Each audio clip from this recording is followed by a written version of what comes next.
Hello friends, super magic રસોઈમાં મિત્રો હું આપણું સ્વાગત કરું છું। આજે આપણે મેથી દાણાના લાડુ બનાવવા જઈ રહ્યા છીએ, જે આપણને આખું વર્ષ ભરપૂર એનર્જી આપે છે। શિયાળામાં જો આપણે એનો ખાસ ઉપયોગ કરવો જોઈએ તો એના માટે મેં શું ઇન્ગ્રેડિયન્ટ લીધા એ પણ હું તમને બતાવી દઉં।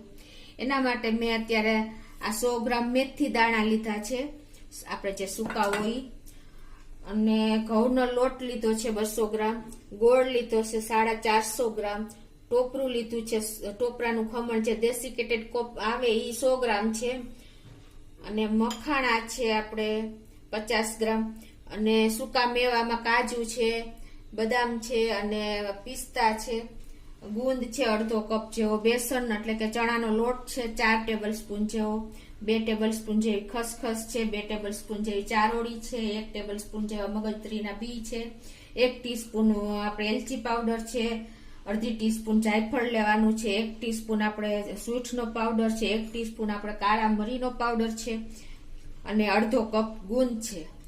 અને આપણે પલાળવા માટે મેથીનો પાવડર બનાવીને આપણે પલાળશું, એના માટે મેં 1 કપ દૂધ લીધું છે, 250 ગ્રામ ઘી છે મિત્રો।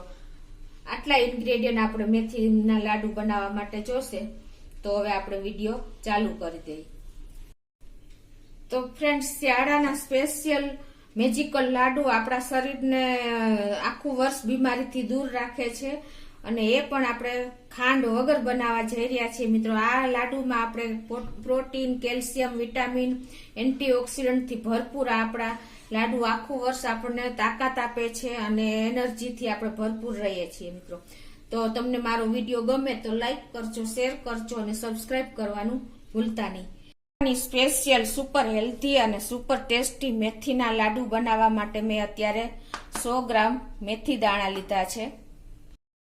ગુણોનો ભંડાર છે મિત્રો। તો આ હું તમને ટિપ્સ સાથે એવી રીતે લાડુ બનાવીશ કે તમે બાળકો માગીને ખાશે, બધા એવા ટેસ્ટી અને હેલ્ધી લાડુ બનશે મિત્રો। તો પેલા આપણે આ મેથી દાણાને મિક્સર જારમાં એકદમ ફાઇન પાવડર કરી લેવાનો છે, કરકરો પાવડર ન રહે એ રીતે।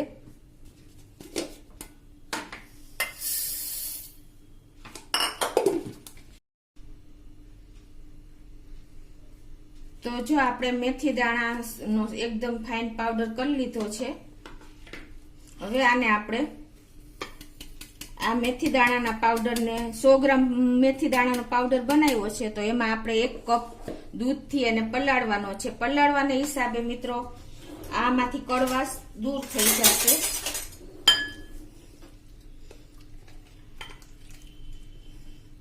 અને એકદમ આપણે મેથીના લાડુમાં ખ્યાલ પણ નહીં આવે કે આપણે આમાં મેથીનો પાવડર એડ કર્યો છે। દૂધને હિસાબે એકદમ કડવાશ દૂર થઈ જાય છે, અને આને આપણે 3 થી 4 કલાક પલાળી રાખવાનો છે, એટલે એકદમ દૂધ શોષી લેશે અને એની કડવાશ દૂર થઈ જશે મિત્રો। આ મેથી દાણામાં આપણને શરીર માટે આયરન, કેલ્શિયમ, પોટેશિયમ, મેગ્નેશિયમ, ઝીંક, વિટામિન સી અને પ્રોટીન અને ફાઈબરથી ભરપૂર એવા આ મેથી દાણાનો પાવડર હોય છે મિત્રો। તો આનો આપણે આ શિયાળામાં ખાસ ઉપયોગ કરવો જોઈએ, આ કોઈ પણ ફોર્મમાં। અત્યારે આપણે ખ્યાલ પણ નહીં આવે કે આ મેથી દાણાના લાડુ છે, એટલા ટેસ્ટી અને હેલ્ધી બને છે। તો હવે આને આપણે 3 થી 4 કલાક પલળવા દેશું। લાડુ બનાવવાની ચાલુ કરીએ। એના માટે પેલા ગેસ ઓન કરીને આપણે જે આ 100 ગ્રામ આપણે ડેસિકેટેડ ટોપરાનું ખમણ લીધું છે ને, એને આપણે 1 થી 1.5 મિનિટ આપણે સેજ રોસ્ટ કરી લેશું।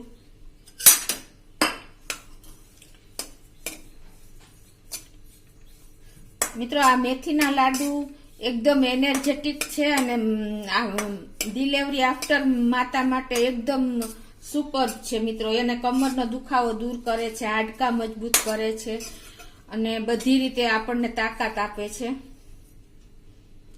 તો હવે આને આપણે 1 થી 1.5 મિનિટ આપણે રોસ્ટ કરી લેશું મીડિયમ ફ્લેમ ઉપર।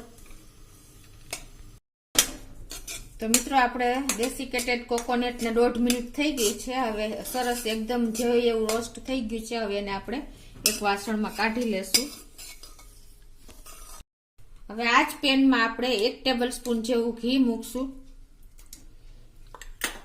અને એમાં આપણે આ કાજુ બદામ જે 1/4 કપ કાજુ લીધા છે, 1/4 કપ બદામ લીધી છે, અને 2 ટેબલ સ્પૂન પિસ્તા લીધા છે, એને આપણે સેજ રોસ્ટ કરી લેશું, ઘીમાં સાંતળી લેશું મીડિયમ ફ્લેમ ઉપર. તો હવે આપણા ડ્રાયફ્રૂટ પણ જો રોસ્ટ થઈ ગયા છે હલકા એવા, એને વધારે પડતા આપણે નહીં શેકી, કેમ કે નહીતર કડવાશ આવી જશે. હવે એને પણ આપણે એક પ્લેટમાં કાઢી લઈએ.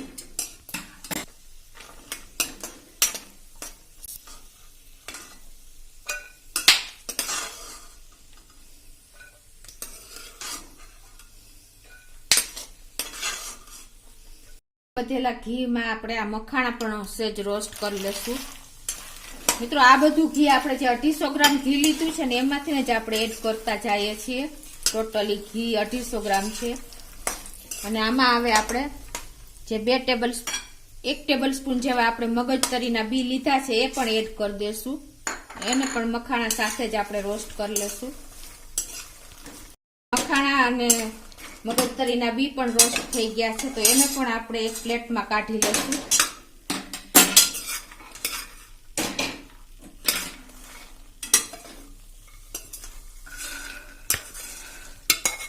આમાં આપણે પાછું 2 ટેબલ સ્પૂન આપણે ઘી મૂકી દેશું.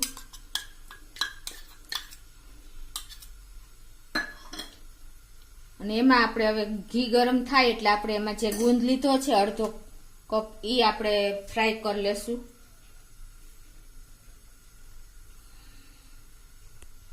આપણે થોડો થોડો ગુંદ એડ કરતા જાશું અને ફ્રાય કરી લેશું.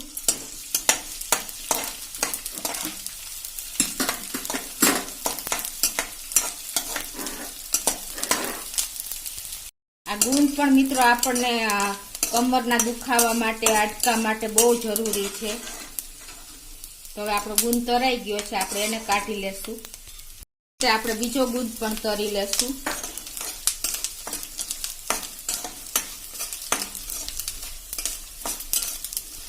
આપણે બાકી વધેલો ગુંદ પણ આ પાછો તળી લેશું.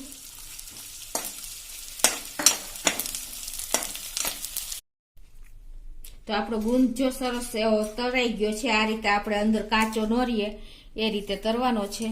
હવે આપણે આ જે સૂકો મેવો બધો આપણે જે રોસ્ટ કર્યો છે એને આપણે મિક્સર જારમાં પલ્સ મોડ ઉપર પાવડર બનાવી લેશું.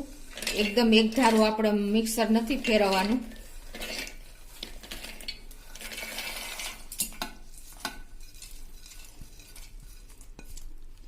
ચાલુ બંધ કરીને આપણે એને પાવડર બનાવી લેશું.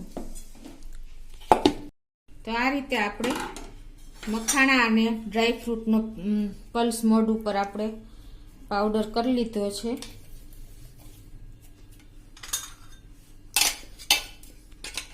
એ રીતે આપણે આ આખો ગુંદ છે તો એને પણ સેજ આવી રીતે મેસરથી મેશ કરી લેશું પાવભાજીના.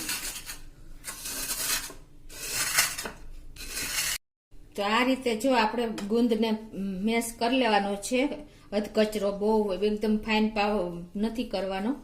તો એને પણ આપણે આ ડીશમાં ભેગો કરી દેશું બાજુમાં.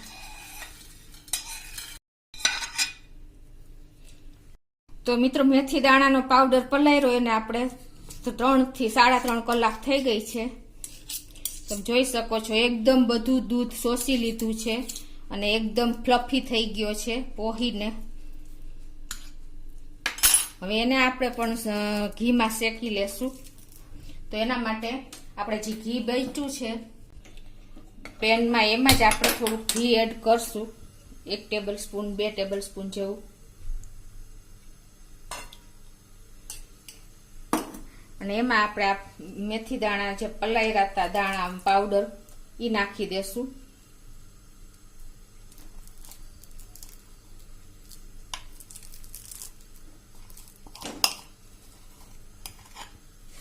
અને એને પણ આપણે આ મીડિયમ ફ્લેમ ઉપર રોસ્ટ કરી લેશું ઘીમાં. તો આ રીતે આપણે મેથી દાણાનો પાવડર છે દૂધમાં પલાળેલો આપણે એકદમ સેજ બ્રાઉન થાય ત્યાં સુધી આપણે આને રોસ્ટ કરી લેશું મીડિયમ ફ્લેમ ઉપર.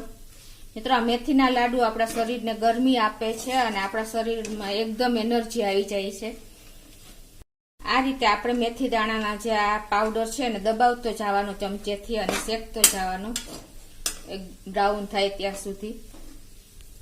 તો મિત્રો જો આપણે મેથી દાણાનો પાવડર એકદમ સરસ બ્રાઉન કલરનો થઈ ગયો છે અને ઘી પણ છૂટું પડી ગયું છે. તો આપણો પાવડર અત્યારે શેકાઈને રેડી છે. તો હવે ગેસ બંધ કરીને આપણે એને પણ કાઢી લેશું. આ રીતે તમારે બ્રાઉન કરી નાખવાનો છે એટલે એકદમ સરસ શેકાઈ જાય. 2 થી 3 ટેબલ સ્પૂન જેવું ઘી મૂકી દેશું અને એમાં આપણે હવે એક સિક્રેટ ઇન્ગ્રેડિયન્ટ ઉમેરીશું જે આપણે આપણા મેથી લાડુને એકદમ કડવાહટ દૂર કરે છે અને ટેસ્ટી બનાવે છે. એના માટે મેં અત્યારે 4 ટેબલ સ્પૂન ચણાનો લોટ લીધો છે. એને આપણે એકદમ સહેજ ફ્લફી થાય ત્યાં સુધી 1 થી 1.5 મિનિટ આપણે એને શેકશું.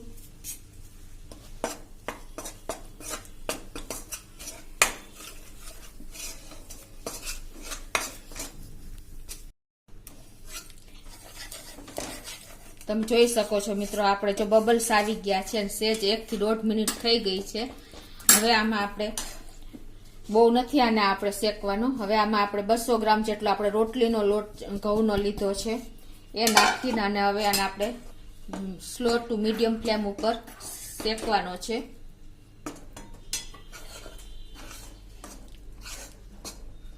સ્મેલ આવે અને હલકો બ્રાઉન થાય ત્યાં સુધી આપણે આને શેકવાનો છે અને જરૂર પડે તો મિત્રો આપણે આમાં ઘી પણ એડ કરતા જાશું. આ બધું ઘી આપણે મિત્રો જે 250 ગ્રામ ઘી લીધું છે એમાંથી જ આ બધું આપણે વાપરીએ છીએ. આમાં મને ઓછું લાગે છે ઘી તો આપણે થોડું ઘી પણ એડ કરશું 1 થી 2 ટેબલ સ્પૂન જેવું. જોઈ શકો છો કે આપણો લોટ જો બ્રાઉન થવાની તૈયારીમાં છે. તો આ સ્ટેજે હવે આપણે ઘી છૂટું પડી ગયું છે. તો હવે આ સ્ટેજે આપણે 2 ટેબલ સ્પૂન જે ચારોળી લીધી છે એ નાખી દેશું.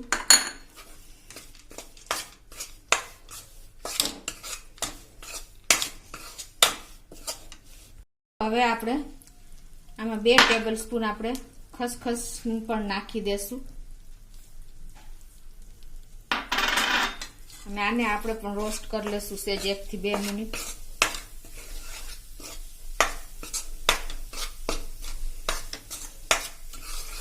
તો મિત્રો આપણો જો લોટ શેકાઈ જવા આવ્યો છે, બ્રાઉન કલર જેવો થઈ ગયો છે.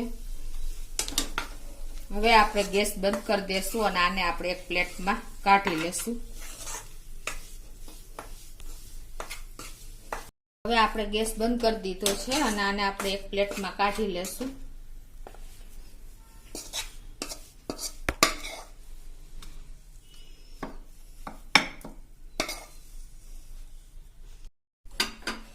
તો હવે મિત્રો આપણે ગોળ લેશું અને ગોળને એકદમ સ્લો ફ્લેમ ઉપર આપણે લોયામાં નાખી દેશું ગેસ ઉપર. આપણે આ 450 ગ્રામ ગોળ લીધો છે, દેશી ગોળ છે. હવે એમાં આપણે 1 ટેબલ સ્પૂન જેવું ઘી નાખી દેશું. આની આપણે પાઈ નથી લેવાની, ખાલી મેલ્ટ જ કરવાનો છે. આપણે આ એકદમ સ્લો ફ્લેમ ઉપર આને મેલ્ટ કરવાનો છે, આપણે ફૂલ ગેસ નથી રાખવાનો.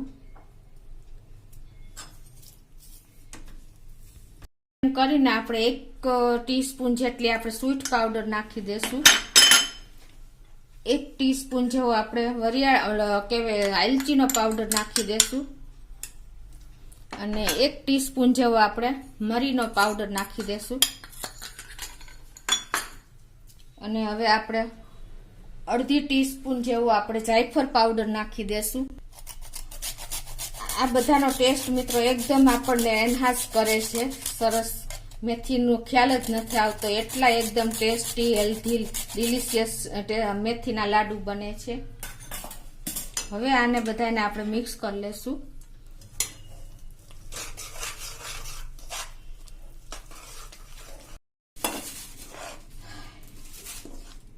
તો મિત્રો જો આપણો ગોળ મેલ્ટ થાય છે, ધીમો ગેસ એકદમ સ્લો મેં રાખી દીધો છે.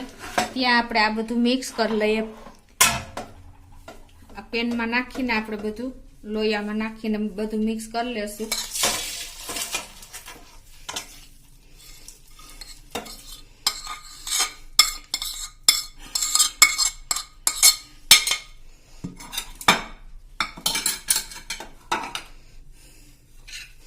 મેથીનો પાવડર જે શેકો છે એ છે.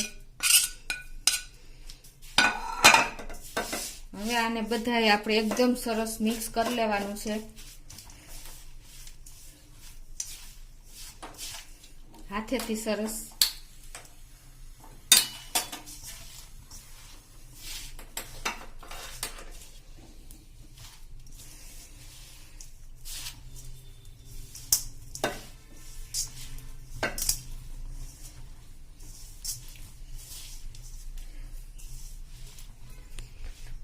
તો આપણું આ બધું મિશ્રણ મિક્સ થઈ ગયું છે.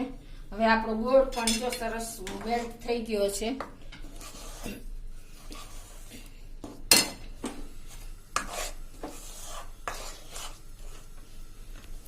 જો આપણો ગોળો મેલ્ટ થઈ ગયો છે અને આપણે પાઈ નથી લેવાની, બસ આટલો જ આપણે કરવાનો છે. હવે એને આપણે ગેસ બંધ કરી દીધો છે અને હવે આપણે આ જે મિશ્રણ મિક્સ કર્યું છે એ પેનમાં જ આપણે વચ્ચે ખાડો કરીને આ ગોળ પોર કરી દેશું, મેલ્ટેડ કરેલો આ રીતે. મિત્રો આ આપણો લોટ ને આ બધું મિશ્રણ ઠંડુ થઈ ગયું છે ત્યારે જ આપણે એડ કરશું, કેમ કે ગોળ અને લોટ બંને જો ગરમ હશે ને તો આપણા લાડુ એકદમ કડક બની જશે, એટલે ખાસ તમે આ નોટ કરજો. આ બધું આપણે મિક્સ કરી લેશું.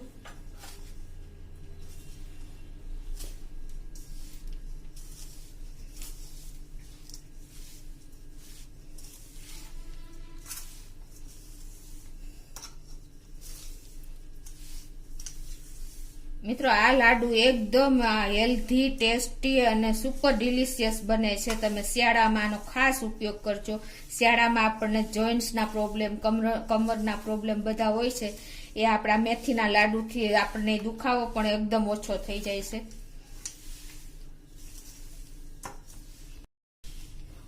તો મિત્રો આ બધું સરસ જો મિક્સ થઈ ગયું છે, ગોળ ને બધા સૂકા મેવો, લોટ. તો હવે એમાં આપણે આ પિસ્તાની કતરણ એડ કરી દેશું.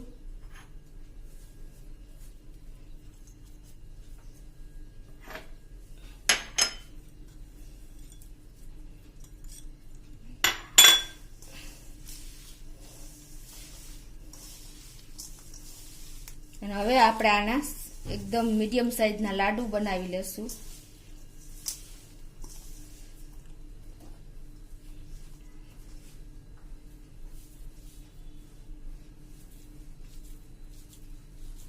આ રીતે તમને મનગમતો શેપના લાડુ સરસ વાળી લેવાના છે મિત્રો.